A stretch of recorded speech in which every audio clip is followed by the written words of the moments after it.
পরমা প্রকৃতি তুমি মা শারদা, জ্ঞানেরই ঝর্ণা ধারা। তোমার স্নেহের অভয় বাণীতে তুমি যে গো স্রোতধারা।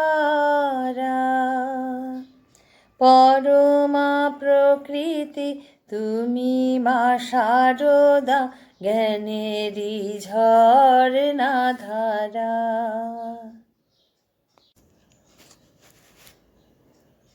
মিতা চক্রবর্তীস ওয়ার্ল্ডে সকলকে স্বাগত। আশা করি আমার সকল বন্ধুরা খুবই ভালো আছো। আজকে আমি একটা অন্যরকম ভিডিও তোমাদের সাথে শেয়ার করব। আজ আমি বই থেকে কিছু পড়ে শোনাবো, সেটা শ্রী শ্রী সারদা মায়ের স্মৃতিকথা থেকে। এখান থেকে আমি কিছু পড়ে শোনাবো।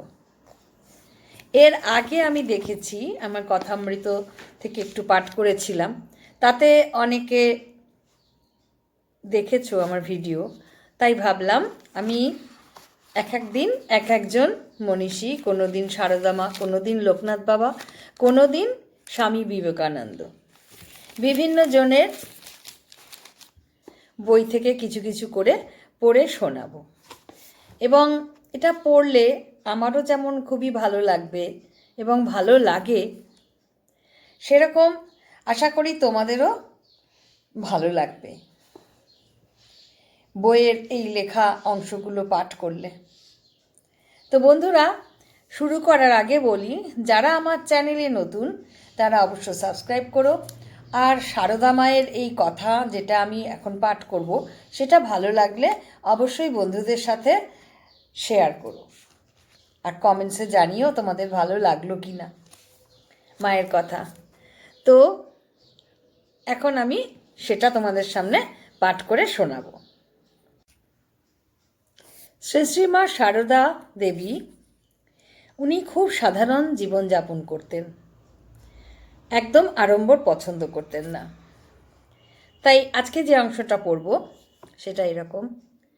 মা আড়ম্বর একদম পছন্দ করতেন না, কিন্তু কি করিবেন, ছেলেরা করিতে চায়, প্রয়োজনও আছে, লোকের বিশেষ উপকারও হইতেছে। নতুন বাড়িতে উঠানে বর্ষায় কাদা উঠিয়াছে, উঠান পাকা করিবার প্রস্তাব আসিল। মা অমত করিলেন। গ্রামের মাটির ঘরই ভালো, সব লোক মাটির ঘরেই থাকে। জাঁকজমকে লোকের মনে ঈর্ষা হয়, শত্রুতা বাড়ে। 2-3 বৎসর পর কিন্তু মায়ের মতামতের অপেক্ষা না করিয়াই বাড়ির দাওয়া পাকা করা হইল, ঘরের মেঝে বাঁধানো হইল। মা জানাইয়া দিলেন তাহার শোয়ার ঘরখানা অন্তত যেন বাঁধানো না হয়। পাকা মেঝেতে বসিতে আরাম নাই, গ্রীষ্মে বেশি গরম, শীতে বেশি ঠান্ডা। মা পাড়া গেয়ে সেকেলে মেয়ে, যখন তখন ঘরে বারান্দায় আসন না বিছিয়েই মাটিতে বসিয়া পড়িতেন পা মেলিয়া। ঘরের মেঝে বাঁধানো হইলে কিন্তু সে ঘরে আর তিনি বাস করেন নাই।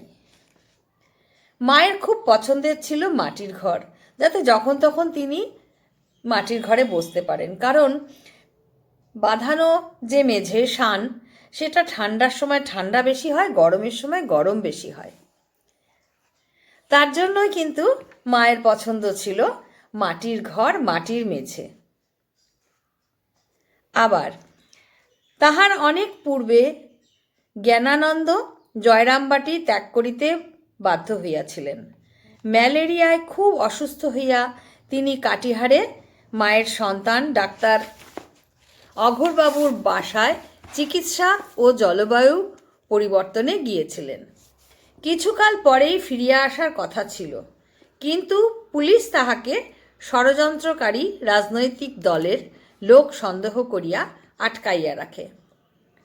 জ্ঞানানন্দ যতদিন ছিলেন গরুর খুব যত্ন করিতেন, মায়ের কোনো ভাবনা ছিল না।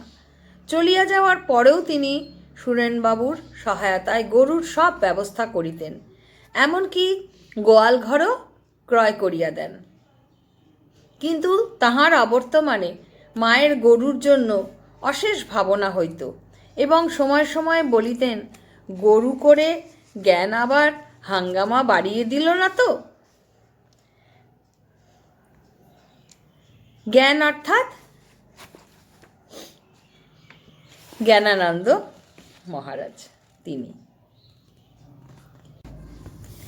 গোবিন্দকে রাখার পর গরুর হাঙ্গামা কিছুটা কমিয়াছিল, সন্দেহ নাই। অল্প বয়সে মা বাপ মারা যাওয়ায় সে খুবই দুঃখ কষ্টে মানুষ হইয়াছে। তাহার চেহারা সে কথার সাক্ষ্য দিতেছে। তাহার দূরসম্পর্কীয় জনৈক আত্মীয় মায়ের বাড়িতে রাখালের কাজে তাহাকে নিযুক্ত করিয়া দিলেন। মাহিনা সামান্য, খাওয়া পড়ায় সুখ স্বাচ্ছন্দ্যে থাকিবে, রাতে নৈশ পাঠশালায় লেখাপড়াও শিখিতে পারিবে। পাড়ার চাষিবাসী ছেলেবুড়ো অনেকেই সেখানে পড়িতে আসে। 9-10 বছরের বালক আপনার কাজকর্ম ভালোই করে এবং মারও সকলের যত্নে স্নেহে আদরে বেশ সুখে স্বাচ্ছন্দ্যেই তাহার দিন কাটে। রাত্রে তাকে পড়িতে বাধ্য করা হয়, কিন্তু উহাতে তাহার মনোযোগ ছিল না। কিছুকাল পরে তাহার শরীরে খোসপাচড়া দেখা দিল। চিকিৎসা ঔষধপত্রের ব্যবস্থা হইল, কিন্তু উপশম বিশেষ হইল না। সে তাহার কাজকর্ম করিয়া যাইতেছে, এদিকে অসুখেও ভুগিতেছে। খোসপাচড়া হয় তেমন সাংঘাতিক অসুখ নয়, সেজন্য কেউ মনোযোগ করেনি। একদিন রাত্রে গোবিন্দের ভীষণ যন্ত্রণা, অধীর হইয়া কাঁদিতে লাগিল। কাপড়ের নিচে খুব খোসপাচড়া বাড়িয়াছে, এত যন্ত্রণা সহ্য করিতে পারিতেছে না। কি করা যায়? প্রবোধ দিয়া শান্ত করার চেষ্টা হলো। পরদিন ভোরবেলায় দেখা গেল মা তাহাকে বাড়ির ভিতর ডাকিয়া লইয়া গিয়াছেন এবং স্বহস্তে শিল নোড়াতে নিম পাতা হলুদ বাটিয়া দিতেছেন এবং গোবিন্দ মায়ের পাশে দাঁড়িয়া নিম হলুদ বাটনা যেটা বাটিয়া দিয়াছেন সেটা একটু একটু করে লাগাইতেছে। মা দেখিয়া দিতেছেন কিভাবে লাগাইতে হবে। মায়ের স্নেহ আদুরে সেই বালক নিজে হাতে সেগুলো লাগাচ্ছে এবং তাতে তার অল্পেই যন্ত্রণার উপশম হয়। তো শ্রী শ্রী মা সারদা দেবী এইরকমই, তিনি সকলের দুঃখ কষ্ট যন্ত্রণা বুঝতেন এবং কি করে তার উপশম হবে তার চেষ্টা তিনি সবসময় করতেন। মা সারদা সকলের মঙ্গলময়ী, তিনি সকলকে আশীর্বাদ করেন। শ্রী শ্রী সারদা মায়ের বই থেকে এটুকু পাঠ করে শোনালাম। তোমাদের কেমন লাগলো অবশ্য জানিও। আর মাঝে সাঝে আমি এরকম বিভিন্ন মহান মানুষদের বই থেকে পাঠ করে তোমাদের শোনাবো। ভালো লাগলে তোমরা শুনো, ভালো না লাগলেও আমাকে জানিও যে এরকম ভিডিও তোমাদের ঠিক পছন্দ হচ্ছে না।